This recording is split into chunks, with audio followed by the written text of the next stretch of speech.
네, 오늘 본문 말씀 통해서 그렇게 살기를 이라는 제목으로 하나님의 말씀 함께 듣도록 하겠습니다. 설교의 목적을 말씀드리겠습니다.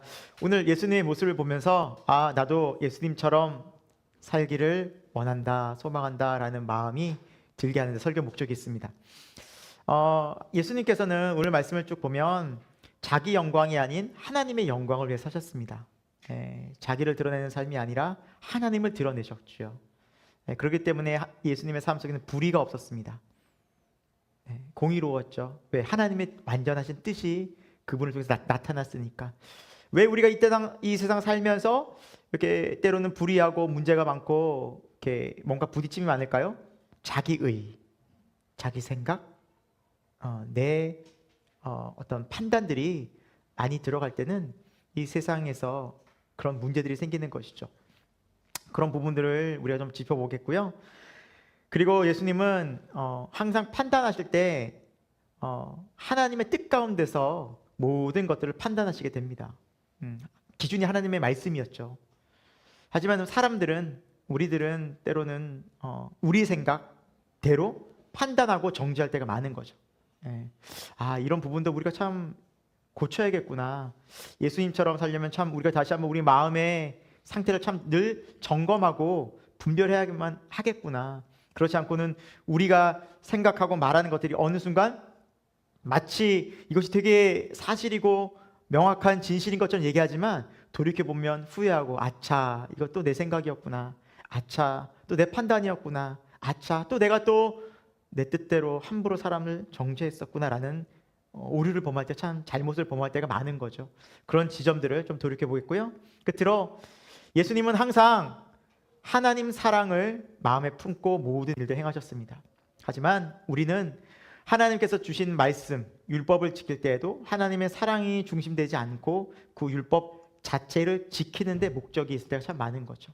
뭐 했어, 우리 뭐 해야 돼, 의무감과 또 그 의무감에서 우리가 이걸 하고 안 하고에 따라서 형식주의로 가게 되는 거죠. 하지 않으면 안 되니까. 또 형식주의와 열심히 만났을 때는 또 판단하게 되죠. 난 이렇게 하는데 저 사람은 왜 이렇게 하지 않지?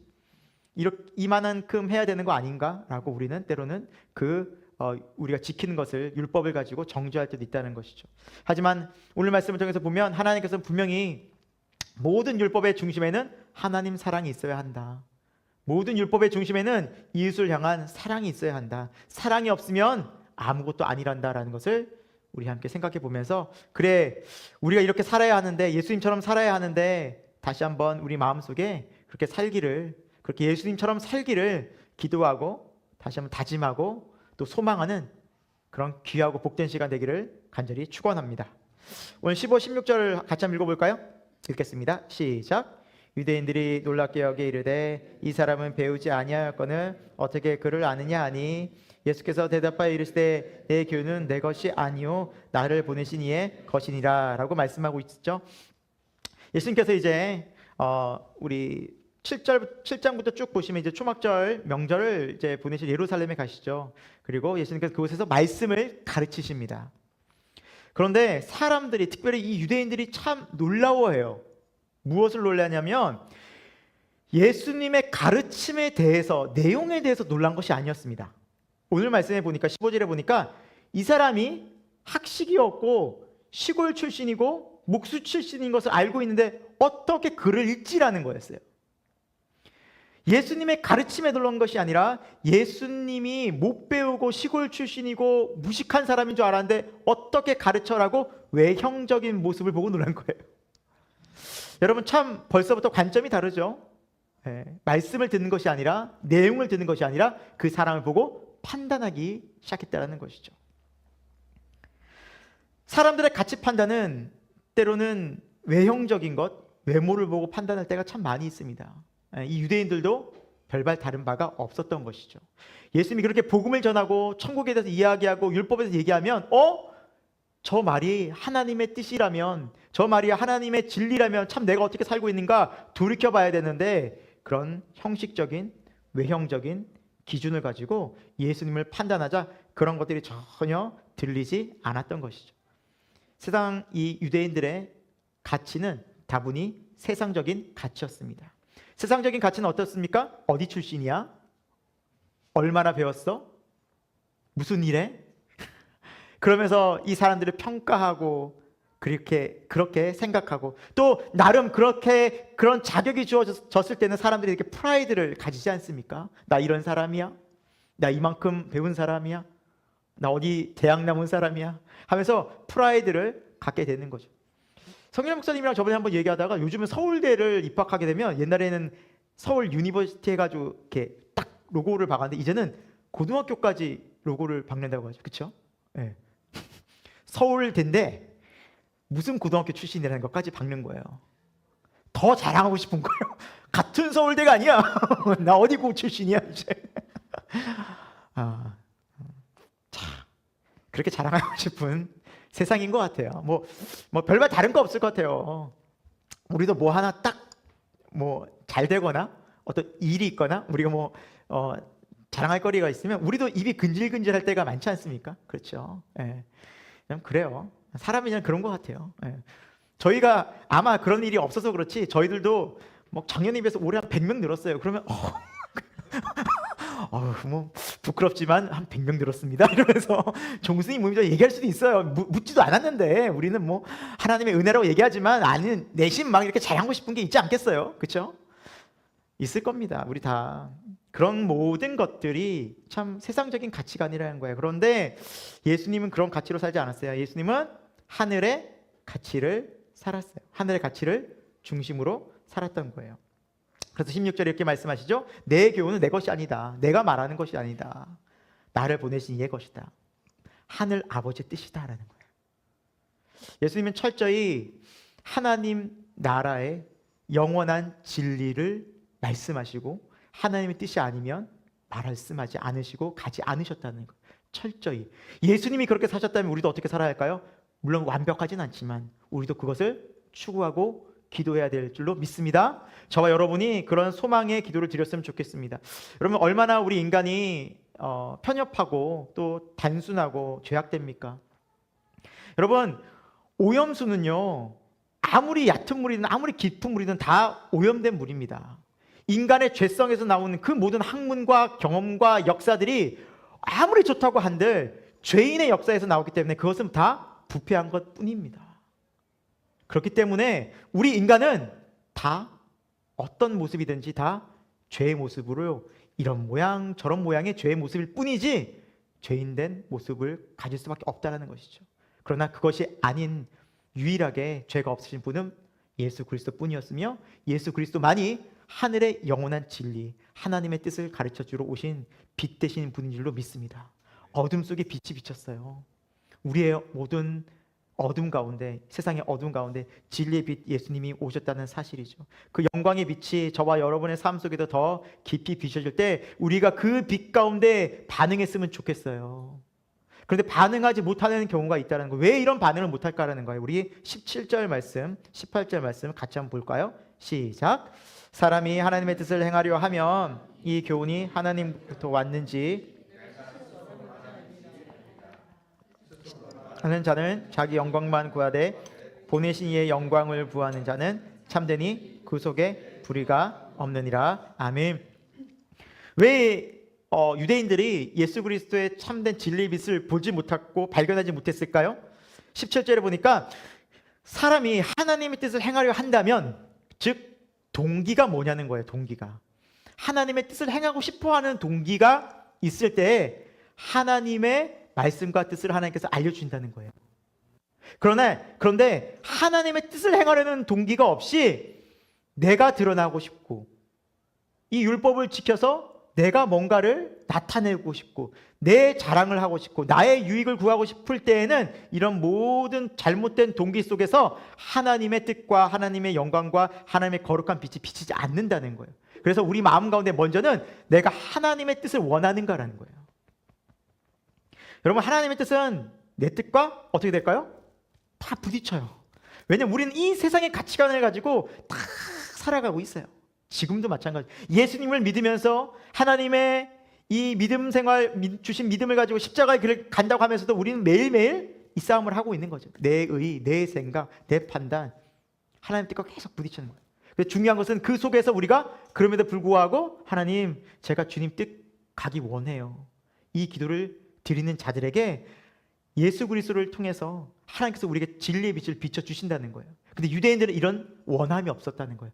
너희가 정말 하나님의 뜻을 원했다면, 그것을 정말 행하고 싶었다면, 지금 내가 하는 말이 하나님께로부터 왔는지 내가 스스로 하는 말인지 너희가 판단했을 텐데 너희는 전혀 그러지 못하는구나라는 거예요.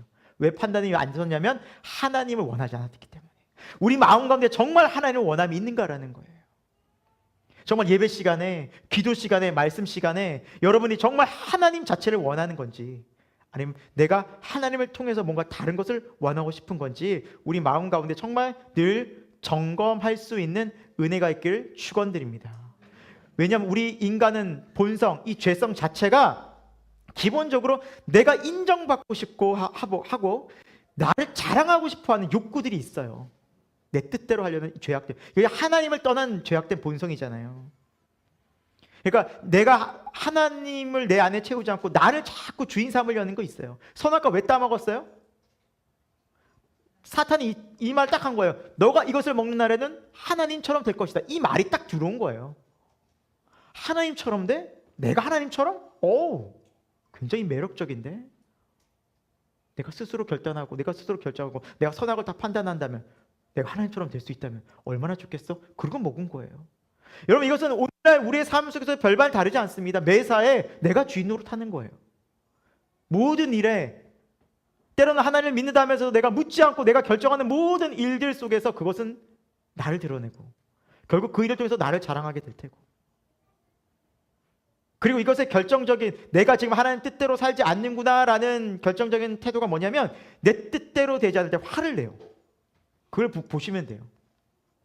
우리 화낼 이유 없는데 왜 화를 내죠? 생각해 보세요. 화낼 때 내 뜻대로 안 되는 거예요. 한번 생각해 보세요. 저도 그래요. 왜 자녀들한테 애들 기르면서 왜 화를 내요? 내 생각대로 안 움직여지거든, 얘네들이. 아빠가 얘기한 걸 내가 얘기한 걸 안 듣거든. 걔네들이 하나님 얘기하는 걸 안 들어서 화내는 게 아니더라고요, 제가 보니까. 얘네들이 하나님 말씀에 불순종하는구나, 이게 화가 나는 것이 아니라 내가 얘기했는데, 내가 몇 번 이거 치우라고 얘기했는데 그것 때문에 화가 나더라고요, 솔직히. 다른 거 없어요. 우리 교우들을 볼 때도 목사가 그럴 수 있잖아요. 여러분들에게 아무리 설교하고 하는데 안 움직여. 그럼 화가 날 때가 있을까요, 없을까요? 대답하지 않는군요. 서로 곤란할까 봐. 목사에게 인간이기 때문에 왜 이러지? 라는 마음이 있어요. 그런데 그때 화가 나고 왜 이러지? 라는 그런 마음이 생길 때 그것이 거룩한 분노일까요? 아니면 내 생각대로 뜻대로 되지 않아서일까요? 그렇죠. 그렇죠. 그런 거예요. 회개해야죠, 우리가. 내 뜻대로 되지 않는 모습들 때문에 화가 날 때, 여러분, 이것이 어디서 죽을 수 있을까요? 십자가밖에 없는 거예요. 그래서 예수님께서 말씀하시죠. 나를 따르려느냐? 날마다 자기 십자가를 지고 자기를 부인하고 나를 따를 것이니라. 자기 부인이 그런 거예요. 내가 십자가에서 죽었는데 내가 왜 이러지? 예수를 믿는다고 하면서 내가 예수님이 주인이라고 하면서 내가 왜 주인 행세하지? 오늘도 회개하는 거예요. 순간순간 회개하는 거예요. 돌이키는 거예요. 그게 하나님의 뜻을 원하는 사람이에요. 그때 누구의 음성이 들리는 거예요? 주의 음성이 들려요. 아멘. 그래서 그 진리의 말씀이 나를 자유케 하고, 그 진리의 말씀대로 살아갈 때 예수님처럼 나의 영광이 아닌 하나님의 영광을 위해서 살아가는 존귀한 인생이 될 줄로 믿습니다. 그때 안에 우리를 사용하십니다. 두 번째로, 자기 생각과 자기 뜻대로 판단하지 말아야 합니다. 자, 오늘 19절, 20절 말씀, 21절까지 우리 19, 20, 21 우리 세 계절을 한번 읽도록 하겠습니다. 시작. 모세가 너에게 율법을 주지 아니하였느냐? 너희 중에 율법을 지키는 자가 없도다. 너희가 어찌하여 나를 죽이려 하느냐? 무리가 대답하되 당신은 귀신이 들렸도다. 누가 당신을 죽이려 하나이까? 예수께서 대답하여 이르시되 내가 한 가지를 행하매 너희가 다 이로 말미암아 이상히 여기는도다. 아멘. 예수님께서 말씀하세요. 너희가 율법을 지키는 자가 없다. 근데 여러분, 이건 굉장히 충격적인 말이에요. 왜냐하면 유대인들은요, 지금 1500년 율법을 지켜왔거든요. 모세 율법을 지켜왔거든요. 그런데 예수님이 그들 향해서 율법을 지키지 않았다라고 하니까 얼마나 충격과 화가 나겠어요. 충격을 넘어서서 화가, 너가 뭔데 우리를 판단해? 라는 거죠. 그리고 심지어 예수님이 어찌하여 나를 죽이려 하느냐라까지 얘기해요. 그러자 이 무리가 20절에 뭐라 대답해요? 당신 귀신 들린 거 아니야? 또 다른 이제 우리 복음서에 보면 미친 거 아니야? 이렇게 얘기하는 거야. 미쳤다, 귀신 들렸다라는 표현을 쓴 거예요. 그리고 21절의 마지막에 보면 이상히 여기는도다라고 예수님께서 말씀하세요. 이상하네. 제정신 아니네. 이런 거죠. 그러니까 미친 사람 취급하고 귀신 들린 사람 취급했다는 거예요. 여러분, 우린 분명히 알죠? 누가 맞아요? 그렇죠. 다시 한번 묻겠습니다, 여러분. 잘 대답하세요. 주일날 말씀이 딱 선포돼요. 교회와 목사님을 통해서. 그때 선포되는 말씀 속에서 여러분 딱 찔릴 때가 있잖아요. 하나님 이걸 말씀하시네? 그럼 누가 맞는 거예요? 말씀이 맞는 거예요. 그게 우리 부딪힘이 있는 거예요. 그때 돌이키는 은혜가 있길 축원드립니다. 이게 우리가 돌이켜야 될 지점이에요. 그러나 이 사람들은, 유대인들은 그 말이 들렸을 때 그걸 거부한 거예요. 이상하다, 미쳤네, 저런 소리를 하지? 말씀이 들리지 않은 거예요. 왜? 자기 생각으로 가득했거든요. 자기 의로 가득했거든요. 사랑하는 여러분, 이러한 생각들과 이런 자기 믿음을 확신하고 이것이 진리인 양 믿고 사는 착각하는 신앙생활과 착각하는 종교생활하는 사람들이 참 오늘날에도 있지 않을까라는 생각이 듭니다. 저와 여러분이 그런 사람이 되지 않기를 소망합니다. 우리가 그런 사람은 되지 말아야겠죠. 혹 있다 할지라도. 그래서 우리가 살아가면서 때로는 참 조심해야 돼요. 신앙생활 하면서도 말씀 들을 때 혹은 말씀 나눌 때 이것이 내 판단과 내 기준과 내 경험으로 자꾸 말씀을 판단하려 하고 가르치려고 하고 생각하려고 하는지 이것을 자꾸 의식해야 돼요. 우리는 어느 순간 보면 자연스럽게 내가 그러고 있는데 한번 우리가 점검해야 될 필요가 있는 거죠. 과연 이거 맞나? 주님이 뭐라 말씀? 내가 확실하게 믿고 있었던 나의 가치관들이 여러분 이걸 뭘 믿고 우리가 맞다고 얘기하겠어요? 다른 사람에게 믿음으로 막 조언하는 것들도 그리고 내가 정말 그것이 주님 안에서 정말 맞다고 어떻게 장담하겠어요? 정말 조심스러운 거거든요. 그래서 저희 같은 경우에는 설교자 입장이잖아요. 그러니까 더더욱 조심스러운 거예요. 정말 조심스러워요. 그래서 성경 말씀에도 보면 너희가 많은 사람이 선생되지 말라고 하고 있어요. 왜? 나중에 그것을 가지고 주님 다 판단하시거든요. 그렇게 얘기했지. 넌 그렇게 살았어? 넌 잘못된 진리를 어떻게 그렇게 전할 수 있어? 그러니까 정말 위험하고 조심스러운 자리인 거예요. 우리가 누군가에게 함부로 얘기할 때 그것들이 나의 기준과 나의 생각으로 판단해서 함부로 얘기하면 안 된다는 거예요. 오늘 유대인들은 그 큰 실수를 하고 있는 거예요. 예수님께서 진리의 말씀을 전했음에도 불구하고 그걸 한 번 더 되새기고 정말 그러한가라고 생각했다면 그들은 구원의 은혜가 있었겠지만 그들은 바로 내쳐버린 거예요. 자기 생각과 다르다고 해서. 귀신 들렸네? 미친 거 아니야? 라고 하는 거예요. 여러분, 우리에게도 때로는 우리의 생각과 우리의 경험과 우리의 판단과 우리의 가치관을 가지고 혹 우리가 맞다고 얘기하는 경우가 있진 않은지 돌이켜보는 지혜로운 여러분이 되길 축원드립니다. 그래서 날마다 십자가로 가야 돼요. 우리가 죽을 수 있는 거기밖에 없어요. 주님, 제가 오늘 가정에서 혹은 아내에게 혹은 남편에게 직장에서 사람들에게 또 교회에서 교우들에게 제가 한 말들을 점검해 봅니다. 주님, 이것이 맞는 말이었습니까? 라고 기도할 수 있는 지혜로운 자가 되길 소망합니다. 여러분, 십자가를 거치지 않고는 주님을 만날 하나님의 임재를 경험할 수 없죠. 번제단을 지나지 않고는 하나님의 임재에 지성소로 들어갈 수 없잖아요. 마찬가지예요. 우리가 하나님을 정말 만나는 지점은 십자가를 통하지 않고는 안 돼요. 그래서 우리가 정말 날마다 이 십자가가 실제되어지고 이 십자가가 실제되어진 상황에서 우리가 번제단을 지나 십자가를 지나 지성소로 가서 정말 하나님의 임재 속에서 하나님의 귀한 음성을 듣고, 여러분 그 지성소는 다른 게 아니에요. 거기서 누가 말씀하신 거예요? 하나님이 말씀하신 거예요. 말씀 듣는 자리거든요. 근데 우리가 정말 생각해 봐야 돼요. 왜 내게는 그 하나님 말씀이 달고 오묘한 말씀을 들리지 않을까? 왜 하나님의 말씀이 분명히 많이 들리고 있는데도 불구하고 그 하나님 말씀이 내게 놀라운 은혜와 감사와 기쁨으로 다가오지 않을까? 생각해 봐야 돼요. 내가 지금 십자가를 통과했나? 번제단을 통과했나? 내 죄가 죽었나? 여전히 내가 살아있고 내 가치와 내 주장과 내 생각들이 가득한 상태에서 주님 말씀하옵소서, 아니 튕겨져 나간다니까요. 유대인들처럼. 주님 말씀하지 않는 것이 아닙니다. 주님 지금도 말씀하십니다. 구약부터 천천히 살펴보십시오. 창세기 1장부터 보십시오. 하나님 말씀하지 않은 적이 있으십니까? 세상을 창조하시고 말씀하셨죠. 아담과 하와가 죄를 지었어도 찾아가서 말씀하셨죠. 가인과 아벨을 말씀하셨죠. 구구절절히 하나님 참여하지 않고 관여하지 않은 곳이 있으십니까? 없어요. 그러나 우리가 듣지 않았습니다. 지혜는 무엇입니까? 지금 하나님의 말씀을 듣는 귀입니다. 지혜로운 자가 되기를 축원드립니다. 그때 내 생각이 죽습니다. 그리고 하나님으로 가득 찰 수 있습니다. 먼저 회개해야 됩니다. 내 생각이 죽어야 됩니다. 내 생각을 여러분 얼마나 신뢰하고 있습니까? 지금 이것이 맞다고 얼마나 여러분 자부하고 계십니까? 정말 맞을까요? 라고 생각해 보십시오. 정말 내 생각이 정말 맞을까? 하나님 앞에서 정말 내 생각과 마음을 점검해 보십시오. 내가 이 사람에게 한 말들이, 내가 이 사람을 같이 판단한 일들이 정말 하나님께 맞을까라고, 하나님 앞에서 정말 의로운가라고 기도해 봐야 합니다. 그때 하나님께서 말씀해 주실 것입니다. 그때 하나님 말씀 가운데 돌이킨 은혜 있기를 축원드립니다. 그리고 오늘 예수님의 모습을 통해서 살펴볼 수 있는 것은, 우리가 하나님의 말씀을 지킨 것은 형식이 아닌 하나님의 사랑의 마음으로 지켜야 한다라는 겁니다. 우리 23절, 24절 한번 볼까요? 같이 한번 읽겠습니다. 시작. 모세의 율법을 할례를 받는 일이 있거든 내가 안식일에 사람의 전신을 건강하게 할 것으로 너희가 내게 노여워하느냐? 외모로 판단하지 말고 공의롭게 판단하라 하시니라. 아멘. 이 유대인들이 예수님을 공격한 그 지점이 있었는데 안식일이었어요. 안식일. 예수님께서 안식일에 병자를 많이 고치셨거든요. 그리고 이 앞부분에도 우리 안식일에 고친 사건이 나오죠.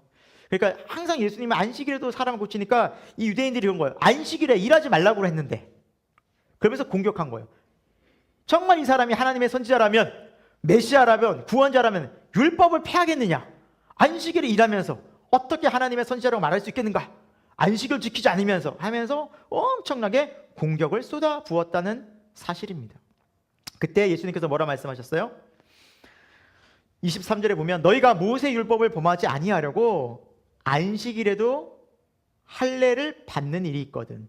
그러니까 할례는 율법에 정해진 거잖아요.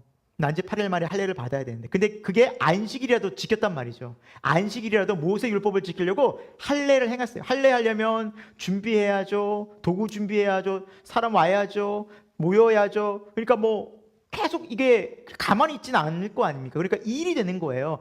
할례 받는 일을 하는데 이 일은 안식일에 저촉이 되지 않았다라고 합니다. 그들에게. 이거는 뭐 일이 아니지. 할례 받아야 되니까. 근데 여러분, 유대인들이 할례는 왜 받아요? 선택받은 민족이라는 거예요. 외형적인 거거든요. 이게 사실은. 할례를 받아야 선택받은 민족이라는 거예요. 자부심이 있거든요. 우리 선택받았어. 그 증거가 뭐야? 할례거든. 우린 거룩해. 선민이야. 할례 받았거든. 이거거든요. 그러니까 보여지고 형식적인 일에는 이 사람들은 이것은 율법을 어기는 일이 아니라고 생각했어요. 그러니까 그들 나름대로 그렇게 정했던 것이죠.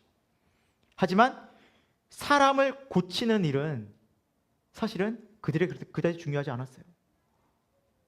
사람이 병들고 고통받고 힘들고 병에 걸려서 너무나 고달픈데, 너무나 괴로운데 그 사람이 병에서 자유한 것은 그들에게 그것은 일이 되어져 버렸어요. 이것은 철저히 하나님께서 율법을 주신 가장 중요한 사랑의 개념과 사랑의 본질과 어긋났던 것이죠. 분명히 하나님께서는 율법에도 신명기 6장 5절을 말씀하셨어요. 하나님은 온 마음과 뜻과 목숨을 다하여 사랑하고 내 이웃을 내 몸과 같이 사랑하라. 그러니까 율법의 정신은 하나님 사랑과 이웃 사랑이 이 양축이 있었어요. 양날개가 있었어요. 이것을 가지고 율법을 다 관통했어야 하는데, 사람들이 아프고 사람들이 힘들고 사람이 병고침을 받아야 하는데도 불구하고 예수님이 그 사람을 자유케 하고 병에서 해방시켜 주셨는데도 그것을 일이라고 말하고 예수님을 공격했던 거예요. 그러니까 예수님은 도저히 이해가 안 된 거예요. 그것은 율법의 바른 정신이 아니었기 때문이죠. 근데 할례는 얼마든지 행했어요. 왜? 그것은 외형적이고 드러내고 자랑할 수 있으니까. 형식적인 거는 그들을 지켰지만 그 형식에 담고 있는 내면은 그들은 버렸다는 거죠. 사실은 할례도 하나님께서 주신 이유가 마음의 할례, 즉 마음이 새롭게 되어 여호와 하나님을 사랑하고 섬기라는 거였는데, 그것들은 뒤로 한 채 그냥 할례만 행하고 우리는 섭니다라는 것을 지켰다라는 것을 자랑하기 위함이었던 것이죠. 모든 율법이 이런 식으로 지켜졌어요. 우리는 안식을 지켰어. 일 안 했어. 우리는 선민이야. 저 사람이 죽어나가도 안식일이면 건들면 안 돼. 불법이야. 그 사람을 돕고 그 사람을 해방시킨 것은 불법이라는 거예요. 근데 그들이요, 나귀나 자기 집에서 기르는 가축들이 목마르면 물을 먹이러 데리고 다녔어요. 예수님 이것도 지적하신 거예요. 너희가 심지어 너희 집에 있는 외양간에 있는 나귀나 소가 목이 마르면 그들을 끌고서 물을 마시게 하지 않느냐. 하물며 이 병자들을 오랜 시간 병 가운데 고통당을 이들을 고치는 것으로 너희가 나를 공격하느냐라고 주님 말씀해요. 그러니까 그들은 율법의 말씀의 본질은 놓친 채, 하나님은 놓친 채 율법의 형식에 계속 치중해 있었던 사실입니다. 여러분, 우리가 신앙생활을 하면서도 우리 마음 가운데 하나님을 사랑하고 하나님을 경외하는 믿음을 잃게 되면 우리 또한 이런 형식주의와 외형주의를 흐를 수 있습니다. 이 특징들이 뭘까요? 판단하기 시작하는 거예요. 왜 이래? 왜 이렇게 해야 돼? 아, 왜 저람 저러해? 열심은 가득해요. 근데 그 열심으로 계속 사람들을 정죄해요. 보기 힘든 거예요. 저 사람 왜 저렇게 하지? 교회에서 왜 저렇게 하지? 아, 왜 저렇게밖에 못하지? 그러면서 계속해서 판단하고 때로는 마음속으로 계속해서 미워하는 감정이 생기는 거예요. 이것은 그 안에 하나님께서 주시는 사랑의 마음이 없는 거예요. 여러분, 오늘날 신앙생활을 하면서도 꼭 우리에게 이러한 모습은 있지 않는지 우리 스스로를 점검해 볼 수 있기를 축원드립니다. 특별히 좀 끝으로 여러분과 제가 고린도전서를 좀 찾아보고 마칠 텐데요.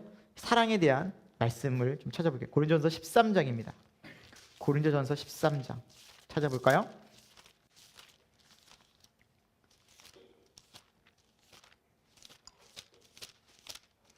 고린도전서 13장 우리 1절부터 3절까지의 말씀 같이 한번 읽어보겠습니다. 1절부터 3절 한번 다 같이 읽어볼게요. 시작! 내가 사람의 방언과 천사의 말을 할지라도 사랑이 없으면 소리나는 구리와 울리는 꽹과리가 되고, 내가 예언하는 능력이 있어 모든 비밀과 모든 지식을 알고 또 산을 옮길 만한 모든 믿음이 있을지라도 사랑이 없으면 내가 아무것도 아니요, 내가 내게 있는 모든 것으로 구제하고 또 뇌물 불사르게 내어줄지라도 사랑이 없으면 내게 아무 유익이 없느니라. 아멘. 여러분, 1절부터 3절까지는 사랑이 없는 말. 여러분, 얼마나 말을 많이 해요. 우리는 또 그런 말 잘할 때 참 듣기 좋아라 하고 또 부러워하기도 하잖아요. 2절에는 또 뭐라 말하고 있어요? 능력, 지식, 믿음, 영성이 충만한 거죠. 이런 영성 있는 거 우리가 얼마나 원해요. 예. 하나님 아는 지식, 어떤 능력 있는 삶, 그리고 굳건한 믿음. 그리고 4절은 또 뭐예요? 3절은 또 뭐라고 나와 있어요? 구제하고 다른 사람들을 위해서 불사르는 열정을 가지고 돕는 이 마음, 이 태도, 돕고 싶고 나가고 싶고. 그런데 그 안에 하나님 사랑이 없으면 다 뭐라고요? 아무 소용이 없다는 거예요. 아무 소용이 없다는 거예요. 하나님이 그렇게 보고 계신다는 거예요. 우리의 말도, 우리의 놀라운 언변도, 우리의 영성도, 그리고 다른 사람을 위한 섬김도 사랑하는 마음, 동기가 없다면 아무 의미 없다라는 거예요. 두려운 말 아닙니까? 그럼 사랑이 대체 뭔가요? 우리 4절부터 7절까지 한번 읽어볼게요. 시작! 사랑은 오래 참고 사랑은 온유하며 시기하지 아니하며 사랑은 자랑하지 아니하며 교만하지 아니하며 무리에 행하지 아니하며 자기의 유익을 구하지 아니하며 성내지 아니하며 악한 것을 생각하지 아니하며 불의를 기뻐하지 아니하며 진리와 함께 기뻐하고 모든 것을 참으며 모든 것을 믿으며 모든 것을 바라며 견디느니라. 아멘. 사랑 참 쉬워요, 어려워요? 7절에 딱 요약하고 있죠. 모든 것을 참으며 모든 것을 믿으며 모든 것을 바라며 모든 것을 견디느니라. 제일 힘든 거죠. 인내하며 견디는 거예요. 실제로 희생하고 참아내는 거예요. 여러분, 이거 정말 어려워요. 힘든 거예요, 여러분. 사랑은 감정이 아니에요. 당신 사랑합니다, 축복합니다가 아니에요. 거기서부터 시작되는 그 말을 뿐만 아니라 실제로 그것을 견뎌내는 거예요. 사랑하니까. 여러분, 가족들을 사랑하십니까? 이 마음으로? 쉽지 않죠. 잘 못 견디잖아요. 사랑 오래 참는데 일단 처음부터 걸려. 오래 참지 않아. 온유하지 않아. 벌써 화를 내. 우리는 그냥 초반부터 미끄러질 때가 많잖아요. 그러니까 우리의 모든 신앙생활이 어쩌면 형식적인 것이고 외형적인 것으로 치부하고, 그렇게 우리도 나가려는 그런 행동들과 그런 신앙생활을 할 수가 충분히 있다는 거. 이 마음이 없이는. 우리 좀 살펴보자고요. 우리 마음, 이 시간. 이건 주의 말씀 진리잖아요. 예수님이 이런 마음으로 살라고, 이런 마음을 우리에게 주시려고 오셨잖아요. 그 하나님의 사랑은, 율법의 본질은 그 사랑으로부터 시작되는 순종인데, 그 순종에 대한 그 사랑의 동기부여가 없이 형식적으로 하라고 했으니까, 지키라고 했으니까, 말씀 보라고 했으니까, 섬기라고 했으니까, 기도하라고 했으니까 라고 했을 때 다 의미 없는 일이 된다는 거예요. 무서운 말 아닙니까? 예수님께서 오늘 우리를 바라보실 때 뭐라고 말씀하실까요? 예수님께서 오늘 우리에게 말씀하실 때 우리는 어떤 반응을 보일 수 있을까요? 적어도 우리가 회개하고, 내가 참 사랑이 없었구나, 주여 나에게 사랑을 주옵소서라고 기도하고 십자가 앞으로 정말 나갈 수 있는 저와 여러분 될 수 있기를 축원드립니다. 저도 그렇고 이 사랑이 너무너무 필요합니다. 너무너무 이 사랑이 중요합니다. 우리가 기도해야 됩니다. 이 사랑을 알 수 있도록, 채울 수 있도록, 그리고 하나님을 더 사랑하는 마음을 우리가 원했으면 좋겠어요. 우리가 이렇게 살아내려면 당연히 못 살아요. 그런데 하나님께서 오늘 말씀처럼 너희가 하나님의 뜻을 행하고자 한다면 이러잖아요. 그러니까 그게 되게 중요한 거예요. 그렇죠? 행하고자 한다면. 우리가 주일날 로드십 때 우리 디모데전서에도 살펴봤지만, 우리가 자격이 있어서 집사가 되고 뭐 장로가 되는 게 아니잖아요. 그 마음 가운데 소망함과, 그렇죠, 하나님 향한 원함. 하나님 원해요. 부족하지만 하나님 기뻐하고 싶어요. 하나님도 알고 싶어요. 하나님, 제가 부족한데 하나님의 선하신 뜻대로 정말 살고 싶어요. 근데 부족해서 안 돼요. 하나님 저를 도와주세요. 이 마음이 집사가 되고 장로가 되는 거잖아요. 이 마음이 목사가 되는 거잖아요.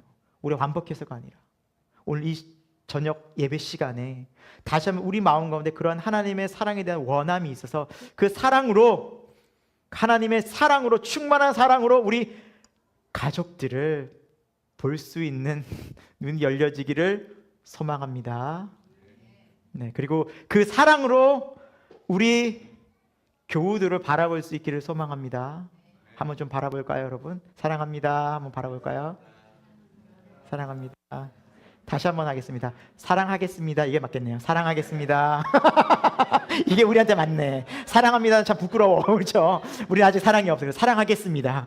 사랑하겠습니다. 사랑해야죠. 이런 표현이 더 맞을 것 같아요. 그렇게 살기를 소망하는 저와 여러분 되기를 축원드립니다. 기도하겠습니다. 사랑의 하나님, 예수 그리스도를 통해 어둡고 죄악된 하나님 없이 우리는 죽을 수밖에 없는 그런 운명에 있었지만, 사랑도 없이 오직 미움과 판단과 정죄와 분노만이 가득한 우리 일상 속에 우리 주님 찾아오셔서 우리를 만나주시고 우리의 마음을 새롭게 바꾸어 주셨습니다. 하나님, 우리가 하나님을 믿는다 하면서 또 예수 그리스도와 십자가 연합하면서 이 귀한 의미들을, 예수님의 삶들을, 그 말씀들을 얼마나 깊이 묵상해 보았습니까? 주여, 회개하고 돌이키기를 원합니다. 우리 마음 가운데 우리 하나님의 뜻, 하나님의 마음 더욱 알기 원하고 하나님의 사랑 채우기 원하는 마음으로 기도하는 자들이 되게 하여 주옵소서. 그 마음 속에 성령의 은혜와 사랑 부어주셔서 그 믿음으로, 그 사랑으로 이 세상에서 주 예수 그리스도의 거룩한 빛 되어 그리스도의 향기 되어 살아가는 우리 모든 성도들 될 수 있도록 이 시간 역사하여 주옵소서. 예수님의 이름으로 기도합니다. 아멘. 하나님의 놀라운 사랑과 은혜가 주 예수 그리스도를 통해서 이 땅 가운데 밝히 보여졌습니다. 예수님이 가신 그 발자취, 그 십자가의 길, 우리도 따라가는 그 제자가 될 수 있도록 도와 주옵소서. 우리 마음 가운데 그 십자가의 길을 가기 원하는 원함이 있기를 소망합니다. 하나님의 사랑을 한 절이라도 닮아가기를 원하고 예수님의 삶을 닮아가기 원하는 그 간절한 열망함이 우리 가운데 있기를 소망합니다. 하나님 그 겨자씨 같은 믿음을 보시고 성령의 은혜를 채워주셔서 하나님의 놀라운 사랑으로 가족을 대하고 일터에서 사람들을 대하고 교우들을 대하고 하나님 매일매일을 살아낼 수 있는 우리 거룩한 백성 다 될 수 있도록 역사하여 주옵소서. 하나님 특별히 이 나라가 참 많이 어려운 가운데 있습니다. 위기 가운데 있습니다. 하나님 이 나라를 지켜 보호하여 주시고 이 자유 대한민국이 주님 손에 있사오니 주님께서 온전히 다스리시고 주장하시고 이 땅 가운데 하나님 자유와 평화를 허락하여 주옵소서. 하나님 한 주간도 하나님 앞에 더욱더 감사하는 우리 삶이 되기를 소망합니다. 주님의 은혜를 기억하여 감사하고 매일매일 주와 연합하여 십자가에서 내가 옛사람이 죽고 예수 그리스도와 함께 새 생명으로 살아가는 우리 새 생명 교우들 다 될 수 있도록 하나님 놀라운 은혜로 함께하여 주옵소서. 지금은 우리 주 예수 그리스도의 십자가의 은혜와 하나님 아버지 그 영원하신 사랑하심과 성령 하나님의 감동 역사하심이 오늘도 예수님처럼 그렇게 살아가기를 소망하고 기도하고 다짐하는 우리 또 새생명교회 모든 교우들 가운데 저들의 가정과 저들의 일터와 또 이 나라 이민족 이 교회 가운데 지금부터 영원토록 함께 하시기를 간절히 축원하옵나이다. 아멘.